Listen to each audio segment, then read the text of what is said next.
Alhamdulillahirrabbilalamin. Wassalatu wassalamu ala asrofil anbiya'il mursalin wa ala alihi wa sahbihi ajmain. Amma ba'du. Kita lanjutkan saja kepada nomor peserta pertama, yaitu Kak Siti Hanifah dari perwakilan kelas 3C.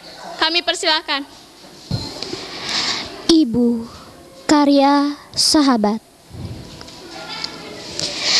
Ibu bagaikan seorang bidadari.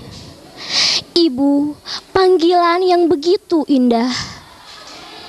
Ibu adalah sesosok wanita yang begitu mulia.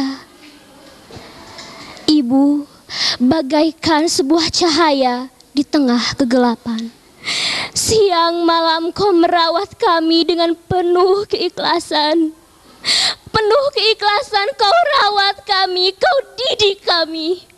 Mengharap kami menjadi anak yang berguna bagi nusa, bangsa, dan agama.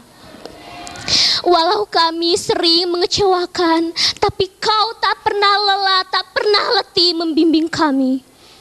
Ibu, jangan kau tinggalkan kami. Jangan kau biarkan kami sendirian.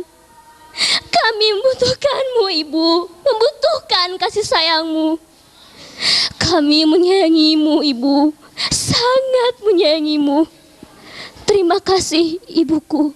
Terima kasih, Ibuku tersayang.